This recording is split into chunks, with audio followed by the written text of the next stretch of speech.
ஃபைனலாக ரீச் ஆகிடுச்சு பாயிண்ட் பக்கம். நம்மளுக்கு பாயிண்ட்டுக்கும் நம்மளுக்கும் ஒரு 5 கிலோமீட்டர் வித்தியாசம் இருக்குது. ஸோ இதுதான் பாயிண்ட்டுக்குள்ளே போகிறது. ஆக்சுவலாக இது எங்கே இறக்குறதுனா ஒரு கல்குவாரி மாதிரி. நாங்கள் கிட்டே நைட்டே பேசிட்டோம், நேற்று ஈவினிங்கே பேசணும். அவங்க சொன்னது என்னென்னா அன்டைம் வருவோம் இறக்குவீங்களான்னோ, இல்லை முடியாது ஹிட்டாச்சு வரணும், ஸோ அது வந்து தான் இறக்கணும், அதனால் நீங்கள் வந்துடுங்க காலையில் கொஞ்சம் சீக்கிரமாகவே இறக்கி விட்டுறோம் அப்படின்னாங்க. அண்ட் இன்னொரு விஷயம், இங்கேருந்து டெல்லிக்கு பார்த்தீங்கன்னா, நான் இருக்க இடத்துலேருந்து டெல்லிக்கு பார்த்தீங்கன்னா ஒரு 120 கிலோமீட்டர் வருது. நம்மளுக்கு இங்கேருந்து ஒரு 3 மணி நேரம் தான் ட்ராவல்னு வச்சுக்கோங்களேன். ஆனாலும் அங்கே போக முடியாது. அதான் சொன்னேன் இல்லையா, ஆல்ரெடி க்ரீன் டேக்ஸ் அதெல்லாம் எடுக்கணும்னு. அதனால் இங்கே லோடை இறக்கிட்டு சாப்பிட்டுட்டு சமையல் பண்ணி சாப்பிட்டுட்டு மத்தியானமாக எடுக்கலாம் அப்படின்ற ஒரு ஐடியாவில் இருக்கும். இல்லைனா ஈவினிங் போல் வெயிலாம் கொஞ்சம் கிளியரானதுக்கப்புறம் எடுக்கலாம் அப்படின்ற ஒரு ஐடியாவில் இருக்கும். ஏன்னா ரெஸ்ட்டு சரியாக இல்லையா, நல்லா கொஞ்சம் ரெஸ்ட் எடுத்துகிட்டு போகலாம் அப்படின்ற ஒரு மைண்ட் செட்டில் இருக்கும். ஸோ இது நான் இப்போ எதுக்கு சொல்ல வரேன்னா, இந்த மாதிரி புதுசாக ஒரு இடத்துக்குள்ளே வரும்போது இந்த மாதிரி சின்ன சின்ன ரோட்டில் போகும்போது ஒரு பயம் ஒன்று வருது. இது கரெக்டாக கூப்பிட்டு போயிடுமா, ஏன்னா மேப்பை நம்பி தான் போகிறோம், அது கரெக்டாக கூப்பிட்டு போயிடுமா, ஏதோ பிரச்சனை ஏதாவது வந்துடுமா, ஏன்னா உடனே வண்டி திருப்ப முடியாது. மேபி இந்த ரோட்டில் ஏதாவது தடுப்பு கூட போட்டிருக்கலாம், இல்லை அண்டர் பிரிட்ஜில் போகலாம், என்ன வேணாலும் நடக்கலாம். நம்ம பெரிய வண்டி கொண்டு வந்திருக்கோம் இல்லையா, அதனால் நம்மளுக்கு சரியாக தெரியாது. 12 வீல் 14 வீல் அவங்களாம் கரெக்டாக போயிடுறாங்க, எப்படியாவது கேட்டாது. நம்ம தான் எங்கேயாவது போய் அக்குதொக்காக மாட்டிக்கிறோம். இதுக்கு என்ன பண்ணலாம், ஒரு பெட்டர் சொல்யூஷன் ஒன்று சொல்லுங்கள் பார்ப்போம். இந்த ரோடை பார்க்கும்போதே இப்போ ஒரு மாதிரி திகிலாக இருக்குது. அண்ட் பக்கத்தில் வந்து அது சைடில் பார்க்குறேங்க, ஃபுல்லாக இங்கே இந்த ஏரியா ஃபுல்லாகவே நான் ராஜஸ்தான் உள்ள என்ட்ரானதுலேருந்து பார்க்குறேன். இந்த பக்கம் ஃபுல்லாகவே கோதுமை மட்டும்தான் போட்டு வச்சுருக்காங்க. நம்மளே இந்த சின்ன ரோட்டில் தட்டு மாதிரி போயின்னு இருக்கிறோம். நம்ம பின்னாடி ஒருத்தர் ஏறி வந்துட்டுருக்காப்புல. ஸோ இந்த பக்கம் நாளைக்கு பகலில் வரும்போது காட்டுறேன் பாருங்கள், ஃபுல்லாகவே கோதுமை மட்டும்தான் அறுவடை. நம்ம ஊரில் எப்படி நெல் போடுறோமோ அந்த மாதிரி அவங்க கோதுமையை போட்டு வச்சுருக்காங்க. முதல்ல நான் பாயிண்ட்டுக்கு போகிறேன், ஏன்னா எனக்கு அவ்வளோ இதுவாக இருக்குது.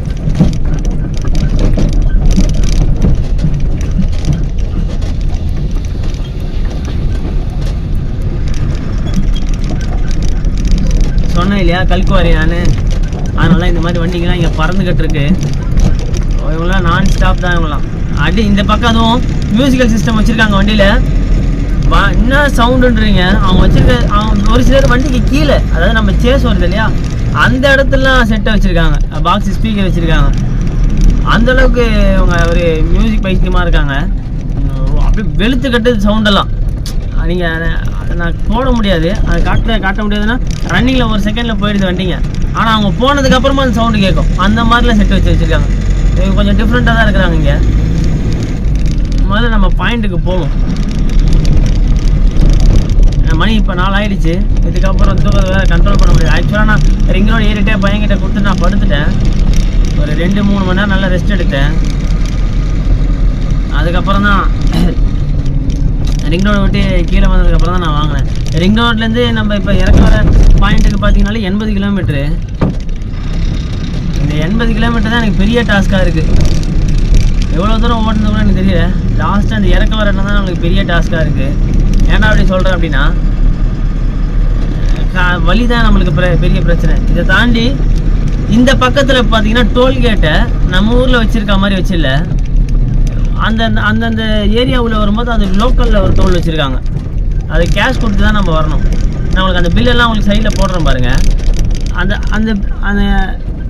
அந்த மாதிரியே நிறைய டோல் நாங்கள் வாங்கியிருக்கோம். லாஸ்ட்டில் கணக்கு வீடியோவில் சொல்கிறேன் பாருங்கள். இந்த மாதிரி ஊரில் வரனாலே நிறைய டோல் வாங்கியிருக்கோம். அந்த மாதிரி நிறைய டோல்னால் கிட்டத்தட்ட ஒரு 4-5 டோல் வாங்கியிருப்போம்னு நினைக்கிறேன். ஸோ அதனால் நான் என்ன சொல்ல வரேன் அப்படின்னா, நீங்கள் எல்லாம் வரீங்க இந்த பக்கம் வரீங்க அப்படின்னா கையில் கேஷாக ஒரு 5000-6000 வச்சுக்கோங்க. அது ஒரு சேஃப்டிக்கு இருக்கும். அது நீங்கள் ஒரே அமௌண்ட்டை நம்பி வராதிங்க. கூகுள் பே பண்ணிக்கலாம், ஃபோன்பே பண்ணிக்கலாம்னு மட்டும் வராதிங்க. இந்த பக்கம் அதிகமாக அதெல்லாம் கிடையாது. பெரிய கடைகளில் இருக்குது, இந்த மாதிரி இடத்துலலாம் இல்லை. அதனால் கேஷாக கொண்டு வந்தீங்கன்னா உங்களுக்கு பெட்டராக இருக்கும். அதுவும் இல்லாமல் நீங்கள் வரும்போது முடிஞ்ச அளவுக்கு ஒரு 50 ரூபா மாற்றி வச்சுக்கோங்க. எத்தனை 50 ரூபா கிடைச்சாலும் பரவாயில்ல.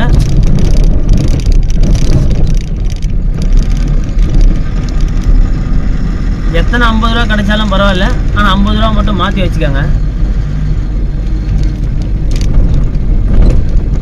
எதுக்கு அதை சொல்கிறேன்னா, 50 ரூபா இங்கே அதிகமாக யூஸ் ஆகும். நிறைய ஆர்டிஓ, வழி ஆர்டிஓ, அதாவது ராஜஸ்தான் உள்ள வழி ஆர்டிஓ. அதே மாதிரி நீங்கள் பெங்களூரில் வரீங்கன்னா, கர்நாடகாவில் வரீங்கன்னா அங்கே வழி ஆர்டிஓ இருப்பாங்க. நம்ம வண்டியை மோஸ்ட்டாக கர்நாடகாவில் பிடிக்கல, ராஜஸ்தானில் தான் பிடிச்சாங்க. அதனால் அவங்களுக்குலாம் நீங்கள் வந்தீங்கன்னா 50 ரூபா கொடுங்க. மேக்ஸிமம் ஏன்னா மண்டியில் எல்லாமே இருக்கும், இருந்தாலும் 50 ரூபா கொடுத்து தான் ஆகணும். கொடுத்துருங்க, முடிஞ்ச அளவுக்கு சில்லறையாக கொண்டு வந்துடுங்க. 100 ரூபா கொடுத்தீங்கன்னா போச்சு. அதே மாதிரி வேமெண்ட்டில் ஏறும்போது நீங்கள் எவ்வளோன்னு சீட்டை பார்த்துட்டு அமௌண்ட்டை கொடுங்க. 100 ரூபா 80 ரூபா தான் ஆகும். 100 ரூபா கேட்பாங்க, 100 ரூபா கொடுத்துட்டிங்கன்னா மிச்ச சில்லறை தரமாட்டாங்க. 20 ரூபாவோ சம்திங் 15 ரூபாவோ எவ்வளோ இருந்தாலும் பணம் தான், ஆனால் தரமாட்டாங்க. அதை நீங்கள் எனக்கு அப்படி தான் நடந்தது. அதனால் நான் சில்லறையாக கொடுத்தா ஒரு சில இடத்துல இங்கே 80 ரூபா தான் வாங்குவாங்க. 80 ரூபா கொடுத்தா இப்போ எம்எஸ் எல்லாம் பார்த்தீங்கன்னா 80 ரூபா தான் பாட்டுருக்கு பேமெண்ட்டுக்கு. ஆனால் அவங்க 100 ரூபா வாங்குறாங்க. 100 ரூபா வாங்குறதும் பிரச்சனை இல்லை, பேலன்ஸு தரல. போ அப்படின்னு தான் கத்துறாங்களே தவிர, இப்போ வண்டி நீங்கள் கிளம்புன்னு தான் கத்துறாங்களே தவிர சில்லறை தரதில்லை. சரி, அடுத்த பாட்டில் அதே மாதிரி கொடுக்கலான்னு பார்த்தா அடுத்த பாட்டில் ரேட்டு மாற்றி போட்டிருக்காங்க. பார்த்தோம், சரி இதுக்கப்புறம் பில்லை கையில் வாங்கிட்டு தான் பணத்தை கொடுக்கணும் அப்படின்ற மாதிரி இருக்கேன். நீங்களும் அதே மாதிரி இந்த பக்கம் வந்தால் அதே ஃபாலோ பண்ணிக்கோங்க. ஏன்னா அங்கே போச்சுன்னா தொகை வராது, அதையும் பார்த்துக்காங்க. ஸோ பல போராட்டங்களுக்கு அப்புறம் நாங்கள் லொக்கேஷன் வந்துட்டோம். பயங்கர எக்ஸைட்மெண்ட்டாக இருந்தது. ஸோ இந்த இடமே பாருங்கள் எப்படி இருக்கும்னு. நாங்கள் நைட்டு வரும்போது ஒரு மாதிரி குத்துயிரும் கொலவயிரமாக தான் வந்தோம். ஏன் அப்படி சொல்கிறேன் அப்படின்னா, இந்த இடம் அடிச்சு போட்டால் கூட தெரியாது அந்த மாதிரி ஒரு இடம். என் பின்னாடி சுற்றி பாருங்கள், நான் உங்களை காட்டுறேன். ஆனால் உள்ள ஊர் இருக்குது. இதை தாண்டி போனோன்னா இதை தாண்டி போகணும். இன்னும் கொஞ்சம் தூரம் உள்ளே போனால் ஊர் இருக்குது, சின்ன ஊர் இருக்குது. ஆனால் வரும்போது அவ்வளோ திகிலாக இருக்குது. எதுவுமே எந்த வண்டியும் இல்லை, எதுவுமே கிடையாது. ஏதாவது நாங்கள் வரும்போது ஒரே ஒரு வண்டி தான் போச்சு. அதை காமிச்சிருப்பேன், வீடியோவில் பார்த்துருப்பீங்க, தெரியும். இப்போ அவங்க வந்துகிட்டு இருக்காங்க. இதை இறக்கிட்டோன்னா இங்கே வந்து 120 கிலோமீட்டர் தான். அங்கே பக்கமாக போயிட்டு போட்டுருணும். ஏன்னா அவங்க லொக்கேஷன் வேறு கேட்டுக்கிட்டே இருக்காங்க. அப்புறம் அதில் வெயிட்டாக மாட்டிக்கணுன்னா சம்பவம் தான். நான் ஆழ்வார்னு நேற்று நைட்டு என்ன சொன்னேன், ஆழ்வார் பக்கம் வரப்போகிறேன் அப்படின்னு சொல்லியிருக்கேன். இன்னைக்கு கேட்டாங்கன்னா ஆமாம் ஆழ்வார் தான், தூங்கிட்டு காலையில் தான் கிளம்ப போகிறேன் அப்படின்னு சொல்ல போகிறேன். இப்போ பாயை கலட்டிட்டு வண்டி எந்த இடத்துல விட சொல்கிறாங்களோ விட்டுட்டு இதை முதல்ல இறக்குனா தான் அடுத்ததே எனக்கு மைண்டுக்கு வரும்.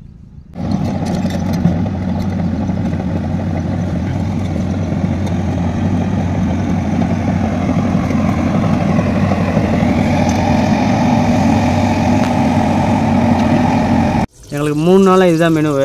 இந்த பாருங்கள், இந்த கடுகை போட்டு தாளிச்சிட்டு இதை போட்டு அப்படியே தாளிச்சிட்டு அரிசியை கொட்டி மிளகாத்தூள் போட்டு சாப்பிட்றது. இதுதான் 3 நாள் எங்கள் மெனு. என்னென்னா, நாங்கள் வரும்போது மளிகை சாமான் வாங்க மறந்துட்டோம். அதனால் கொஞ்சம் சாமான்லாம் டிமாண்டாக இருக்குது. அதனால் இப்படியே போட்டு பண்ணிக்கிறது சிம்பிளாக. அது ஏதோ ஒரு தாளிச்சா மாதிரி ஒரு சாப்பாடு வயிற்றில் இறங்குதா போதும். தனித்தனியாக குழம்பு அதெல்லாம் வைக்கிற அளவுக்கு ஒன்றும் இல்லை.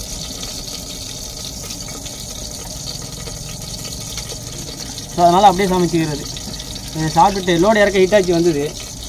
அது என்ன ஆச்சுன்னு தெரியல, அப்படியே நிற்கிது. சரி, அந்த கேப்பில் நம்ம வேலையை பார்த்து வச்சுருவோம் அப்படின்ட்டு வந்துட்டோம்.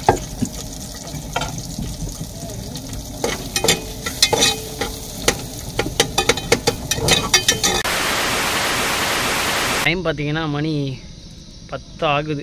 ஆமாம், கரெக்டாக 10 ஆகுது. ஆனால் எங்ககிட்ட என்ன சொன்னாங்க தெரியுமா, நீங்கள் வாங்க 8 மணிக்கு அதிகபட்சம் 9 மணிலாம் முடிச்சிடுவோம், 9 மணி தான் அதிகபட்சம், நாங்கள் இறக்கிடுறோம் அப்படின்னு சொன்னாங்க. ஆனால் ஹிட்டாச்சி வந்தது 9:30 தான். சரி ஓகே இறக்கிடாங்கன்னு பார்த்தா பெல்ட் நீங்கள் கொடுங்க அப்படின்னு எங்ககிட்ட கேட்குறாங்க. நாங்கள் எங்கே பெல்ட் வச்சுருக்கோம் அப்படின்னு. க்ரெயின் எதுவும் இல்லையா? இல்லை க்ரெயின்லாம் கிடையாது, ஹிட்டாச்சி மட்டும்தான் அப்படின்னா. சரி, அப்போ எங்ககிட்ட பெல்ட்டெல்லாம் கிடையாது, எங்கள் பெல்ட் அது போட முடியாது, அறுத்துக்கும் அப்படின்னு சொன்னோம். சரி ஓகே அப்படின்ட்டு போயிருக்காங்க. என்ன பண்ண போகிறாங்களோ தெரியல. எனக்கு இன்னொரு பெரிய சட்ட சிக்கல் என்னென்னா, நம்ம க்ரீன் டேக்ஸ் எடுப்போம் இல்லையா, அந்த இடம் எங்கன்றதே எனக்கு தெரியாது. இப்போ நான் 2-3 பேர்கிட்ட கேட்டிருக்கேன். சப்போஸ் நம்ம அந்த இடத்த தாண்டி போயிட்டோன்னா, இப்போ தான் ஒரு வாரத்துக்கு முன்னாடி ஒரு டிரைவர் நம்ம தமிழ்நாட்டில் தான் வண்டி போயிருக்கு. அவர் ஃபஸ்ட் டைம் தெரியாமல் போயிட்டாப்புல. அந்த செக் போஸ்ட்டையும் தாண்டிட்டு இருக்காரு. தாண்டி ஒரு 500 மீட்டர் தான் போயிருக்காரு. போன உடனே பிடிச்சிட்ருக்காங்க. பிடிச்சி 18,000 ரூபா பக்கம் ஃபைன் போட்டிருக்காங்க அந்த வண்டிக்கு. அதனால் அந்த க்ரீன் டேக்ஸ் எங்கன்றதை பார்த்து நம்ம எடுத்து ஆகணும். BS6 தான் இருந்தாலும் எடுக்கணும்னு சொல்கிறாங்க. அது கண்டிப்பாக எடுத்து தான் ஆகணும். அதெல்லாம் டிஃபால்ட். அது மட்டும் எங்கன்னு தெரிஞ்சால் எனக்கு ரொம்ப பெட்டராக இருக்கும். நீங்களும் வந்தால் சிட்டி உள்ள வரீங்க அப்படின்னா இதை நோட் பண்ணிக்கோங்க. அது எங்கே ஏது அந்த இடம் பார்த்துட்டு உள்ளே வாங்க. அவசரப்பட்டு உள்ளே போய் மாட்டிக்காதீங்க, தேவையில்லாமல் ஃபைன் கட்டுற மாதிரி வந்துடும். அதை தான் நான் சொல்ல வரேன். இப்போ நான் இதை முடிச்சுட்டு கிளம்பி போகிறதுக்கே எப்படி இருந்தாலும் ஒரு 4 மணி நேரம் பக்கம் ஆகிடும். 160 கிலோமீட்டர், மத்தியானம் வெயில், அது நம்மளை அந்தளவுக்கு கொண்டு போக மாட்டேன். நம்ம பொறுமையாக தான் போய் ஆகணும். 11 மணிக்கு தான் உள்ளே என்ட்ரு ஆகணும். ஸோ அதனால் நம்ம எவ்வளோ பொறுமையாக வேணால் போகலாம். ஈவினிங் கூட வண்டி எடுத்து போயிடலான்னு வச்சுக்கோங்க. 5 மணிக்கு வண்டி எடுத்தால் கூட 6, 7, 8, 9 போயிடலாம், பக்கம் போயிடலாம். நின்றுட்டு நைட்டு கூட உள்ளே போய்க்கலாம்.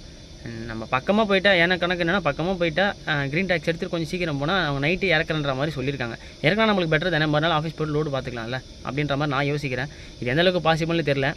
நம்ம ஒரு கணக்கு போட்டால் அது ஒரு கணக்கில் இருக்கும் இல்லையா, அந்த மாதிரி இருக்குது. சரி பார்ப்போம் எப்படி இருக்குன்றதை பார்ப்போம்.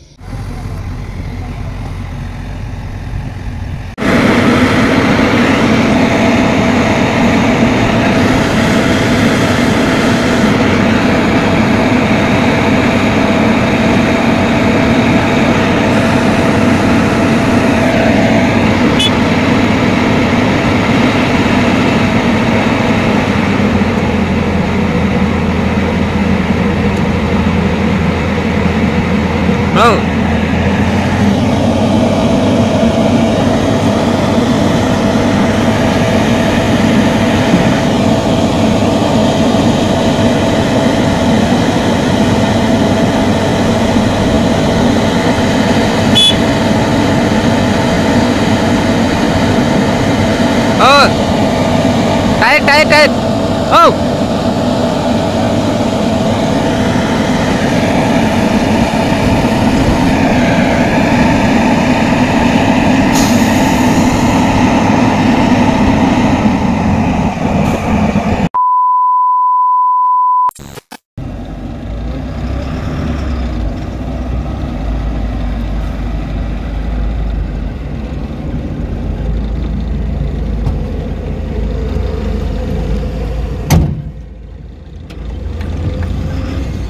இறக்கிட்டு இங்கேருந்து கிளம்பியாச்சு. அடுத்து நம்ம எங்கே போகிறதுனா டெல்லி தான். ஒரு பெரிய பிரச்சனையை முடிச்சாச்சு. அடுத்து இன்னொரு பெரிய பிரச்சனை என்னன்னு பார்த்தீங்கன்னா க்ரீன் டேக்ஸு. எதுவுமே தெரியாமல் பிளாங்காக கிளம்பி வந்துட்டோம். இப்போ தான் அதோட கஷ்டம் தெரியுது எனக்கு. ஏன் சொல்கிறேன்னா, அது என்ன சொல்லிட்டாங்க, அந்த இடத்த விட்டு கொஞ்சம் தள்ளி போனாலே மாட்டிப்ப கேஸ் போட்டுருவாங்க, ஃபைன் அடிச்சிருவாங்க அப்படின்ட்டாங்க. மறுபடியும் நம்ம தெரிஞ்சே போய் மாட்டிக்கிட்டு அப்புறம் கஷ்டம் இல்லையா. அதெல்லாம் கொஞ்சம் தயங்கி போயிட்டுருக்கேன். இப்போ டைம் பார்த்தீங்கன்னா 12 ஆகுது. இப்போ எங்களுக்கு டோட்டலாகவே இங்கேருந்து அங்கே போகிறதுக்கு ஒரு 3 மணி நேரம் தான். 3லேருந்து 4 மணி நேரம் ஆகும் டெல்லிக்கு. இதனால் நாங்கள் பக்கம் எங்கேயாவது போய் போட்டுட்டு அங்கே விசாரிப்போம் வேறு எதாவது வண்டிக்காரங்கிட்ட அப்படின்ற மாதிரி யோசிச்சிருக்கோம். சரி, இது ஒரு காடு, ஏதாவது இது ஒரு கிராமம், மெயினில் போயிட்டு ஓரளவுக்கு ஏதாவது விசாரிப்போம். அதான் வேறு எதாவது வண்டி போவோம் இல்லையா, டெல்லி வண்டி ஏதாவது அவங்ககிட்ட கேட்டு விசாரித்து ஏதாவது ஒன்று பண்ணுவோம் அப்படின்ட்டு இருக்கோம். இது எந்தளவுக்கு பாசிபிள்னு தெரில. ஒரு மாதிரி பதட்டத்தோடு தான் இங்கேருந்து போகிறோம். ஒரு ரிலாக்ஸாக போக முடியல. லாஸ்ட்டு ஒரு 160 கிலோமீட்டர் ஒரு மாதிரி பதட்டத்தோட தான் போகிறோம். கிளம்பும்போது அப்படி தான் கிளம்பணும், முடிக்கும் போது அப்படி தான் முடிக்க போகிறோம் போல். ஸோ நான் உங்கள்கிட்ட சொல்லிக்கிறது ஒன்று தான், எல்லாமே தெரிஞ்சு கொஞ்சம் கிளியராக மூவ் பண்ணுங்கள். லோடு எங்கே எடுக்கணும், எங்கே போகணும், அது எப்படின்றத பார்த்துட்டு அதுக்கப்புறம் லோடு எடுத்துக்கோங்க. எங்களை மாதிரி அவசரப்பட்டு லோடு எடுத்து அப்புறம் மாட்டிக்காதீங்க. இது எங்களுக்கு எல்லாமே தெரிஞ்சு, இது அவுட்டராக இருந்தது அப்படின்னா கூட பிரச்சனை இல்லை. ஸோ இது சிட்டின்றது தெரிஞ்சிருச்சு. நாங்கள் அப்பயே சொன்னாங்க இது சிட்டி அப்படின்னாங்க. சரி ஓகே நாங்கள் பார்த்துக்குறோம் அப்படின்ட்டு. அப்போ பெருசாக தெரியல. இப்போ தான் ஒரு மாதிரி அது வேறு மாதிரி அதை ரியலைஸ் பண்ணுறேன் நான்.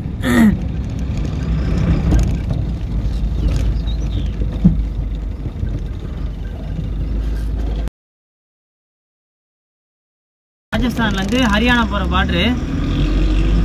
ஸோ நம்ம இப்போ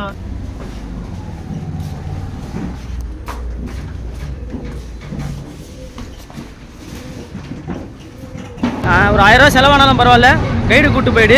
ஏன்னா நீ எடுத்துகிட்டு வந்த லோடு ரொம்ப டேஞ்சரான லோடு, அதனால் யோசிக்காமல் கைடு கூப்பிட்டு போயிடு.